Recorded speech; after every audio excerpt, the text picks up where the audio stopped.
Room dan area. Pendeskripsian suatu ruangan atau area adalah sesuatu yang sudah pasti kita gunakan.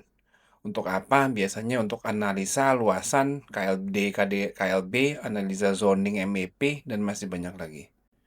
Di dalam Revit, penamaan ini bukan hanya sekedar teks. Penamaan ini berasal dari suatu area tertentu yang sudah didefinisikan sebagai area atau zoning tersebut. Dan area ini bukan hanya sekedar dua dimensi, tetapi melainkan tiga dimensi. Dalam Revit, pendeskripsian ini terdapat beberapa macam. Ada area untuk menghitung luasan bersih, ada room untuk menghitung ruangan bersih, space and zone itu untuk menghitung area yang berkaitan dengan MEP. Pada kali ini kita banyak membahas di area dan room. Secara umum, room adalah untuk penamaan ruangan dan area adalah penghitungan KLB. Room dan area, bagaimana pembuatannya? Pendeskripsian suatu daerah dimulai dari pembuatan area tersebut. Dan area ini adalah area yang bervolume. Tapi secara default itu tidak diperlihatkan. Sehingga untuk memperlihatkan area ini dapat dilihat di VG, kategori rooms, pilih untuk rooms dan kategori area untuk area. Di situ bisa terlihat on dan off. Volume ini adalah yang sebenarnya esensinya sebuah ruangan atau area. Jadi yang kita lihat sebuah teks nama ruangan atau zoning itu hanyalah teks saja. Bisa diganti, bisa dirubah, bisa dibuat 2 kali, 3 kali, dan seterusnya. Secara umum proses pembuatannya sebagai berikut. Yang pertama adalah membuat volume area tersebut atau zona tersebut dan kita harus adjust. Room ini diidentifikasikan di working level yang sedang diaktifkan. Jadi yang memang working level yang ingin kita tuju. Dan untuk mengeditnya kita bisa menggunakan spirit area atau untuk membagi ruangan. Contoh kali ini kita lihat ada wall dan line. Dan kita akan memasukkan roomnya. Di sini langsung kita arahkan ke areanya dan room akan mendeteksi. Dan di sini terlihat adalah tagging roomnya saja. Tetapi room sebenarnya belum terlihat. Oleh sebab itu kita balik ke VG dan mengaktifkan room tersebut. Baru terlihat yang disebut dengan roomnya itu adalah seperti apa, itu yang warna biru. Dan tulisan roomnya itu adalah hanya sebatas tagging. Salah satu hal yang mesti diperhatikan adalah taggingnya itu harus terletak di area roomnya, tidak bisa di luar. Ini di sini kita coba untuk membuat separate-nya. Pada saat kita membuat separate-nya, otomatis areanya akan dipisahkan oleh garis separate-nya itu. Garis ini khusus, misal beda dengan line. Garis line tidak bisa membelah area room. Yang bisa membelah hanyalah separate yang dari fungsi room. Apabila suatu ruangan kita belah dengan garis line, tetap aja fungsi room tidak bisa mendeteksi garis itu. Yang bisa mendeteksi hanyalah separator yang berasal dari room. Room sesuai dengan fungsinya adalah benda 3 dimensi, sehingga apabila kita lihat dari tampak potongan, maka dia bisa mendeteksi ketinggian seperti dalam video berikut. Fungsi ini mendeteksi edging atau tepian dari wall untuk menentukan area. Tetapi bisa juga dilakukan secara manual tanpa adanya wall atau elemen lainnya. Di sini kita coba menggunakan room separator, langsung kita buat garis tanpa ada wall atau lainnya.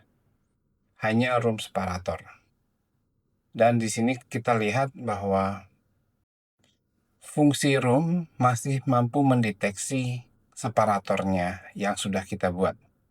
Tapi di sini terlihat taggingnya belum kita kasih tagging. Dan apabila kita memberikan separator lagi, dia otomatis akan membelah ruangan-ruangan yang dimaksud. Karena ini adalah volume, maka pendeteksian secara otomatis ketinggian ruangan bisa dilakukan dan bisa juga tidak dilakukan. Lalu setelah itu kita dapat mengisi parameter sesuai dengan kebutuhan dari volume tersebut. Isilah parameter tersebut terutama untuk bagian nama, karena akan mengidentifikasikan nama volume tersebut. Pemberian nama bisa langsung di definisi properties room-nya, kita ambil namanya dan kita rubah. Dan pada saat kita memasukkan nama ini disimpan oleh Revit, sehingga apabila kita mau menggunakan lainnya, kita bisa langsung menggunakan nama yang sudah kita definisikan sebelumnya, tanpa mengulang kembali.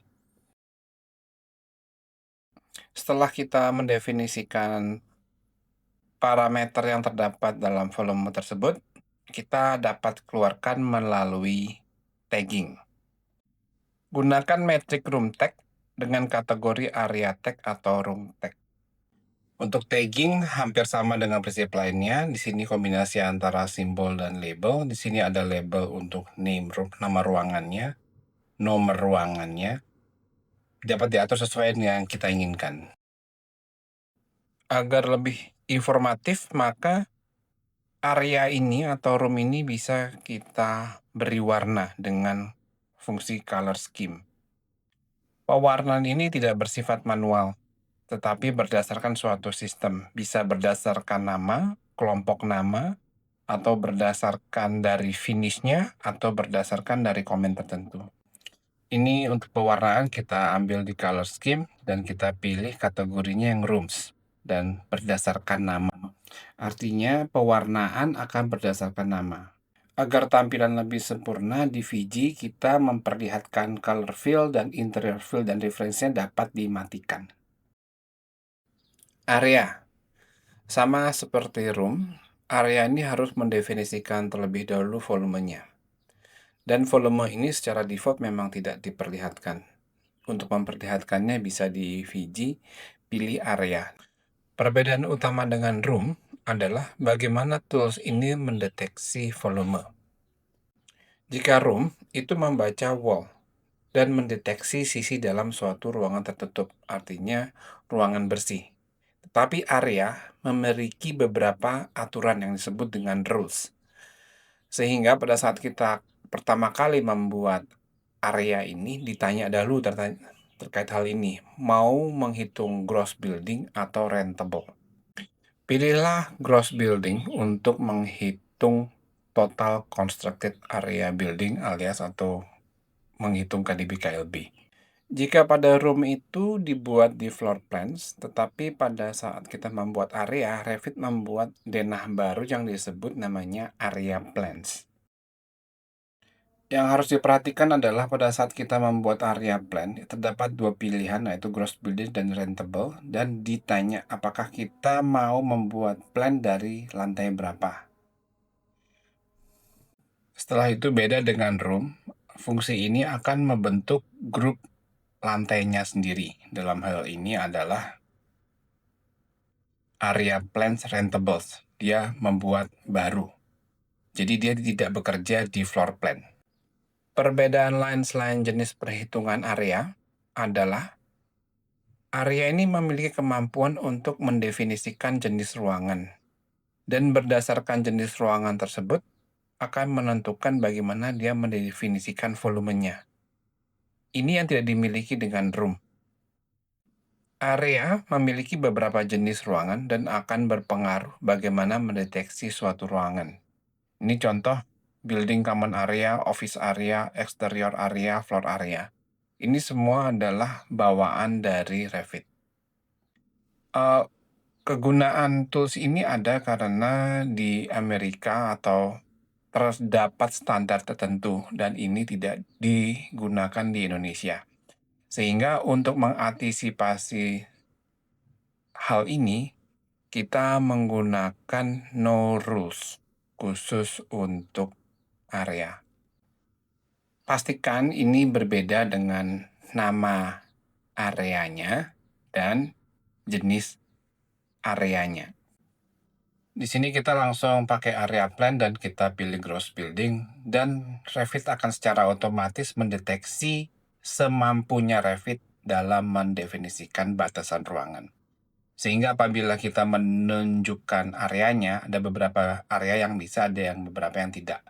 Oleh sebab itu kita mesti mendeteksikan lagi dengan fungsi separator area.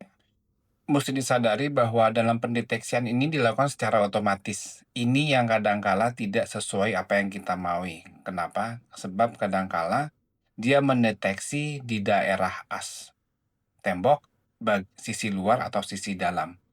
Ini yang disarankan sedari awal bahwa kita nggak menggunakan fungsi ini. Fungsi otomatis ini, selain pemberian nama, area juga memiliki area type. Area type akan menentukan bagaimana dia mendeteksi tepian ruangan. Pada area juga memiliki separator yang fungsinya hampir sama di room. Kita tinggal buat dan area separator ini akan mendeteksi area-area yang bisa kita belah atau tidak. Yang disarankan adalah pada saat kita menentukan separator, kita meng-apply area rules-nya tidak kita centang, sehingga kita benar-benar mendefinisikan tepian berdasarkan apa yang kita mau. Inilah yang biasanya kita pakai untuk menghitung luasan area, tidak secara otomatis. Pastikan apply area rules tidak diaktifkan, tetapi kita melakukannya secara manual. Dan untuk penamaan area, itu memang tidak harus sama dengan penamaan ruangan, sebab penamaan area biasanya berkaitan dengan zoning. Kalau penamaan ruangan, ya nama ruangan secara spesifik ruangan tersebut. Kalau zoning adalah terdiri dari beberapa. Untuk sistem pewarnaan hampir sama dengan room. Pengaturan pewarnaan terletak di view dan pilihlah color scheme. Dalam kategori dapat dipilih room atau spaces, dan pilih bagaimana dia akan diwarnakan. Pada umumnya sesuai dengan jenis ruangan atau nama ruangan. Lalu tentukan sistem pewarnaannya. Untuk pewarnaan sama dengan pewarnaan di room, pilih di properties, color scheme, pilih area, gross building. Yang menarik di sini adalah kita bisa memberikan pewarnaan berdasarkan nama, area, atau berdasarkan room type-nya. Di sini kita memberikan pewarnaan berdasarkan area nama. Penamaan area itu bukan nama ruangan. Untuk mengaktifkan atau menonaktifkan area boundary dapat dilihat di model lain kategori, pilih area boundary, bukan di room atau area. Ini yang kadangkala menjadi kebingungan karena salah mencari lokasinya. Bagaimana jika kita menggunakan link files? Apakah otomatis link files tersebut dapat terdeteksi dengan fungsi ini? Revit secara standar atau default membuat link files ini tidak terdeteksi jika menggunakan fungsi area atau room, sehingga untuk mengaktifkannya harus diaktifkan terlebih dahulu, yaitu pada type properties. Dari sini terlihat adanya room bounding, itu dicentang.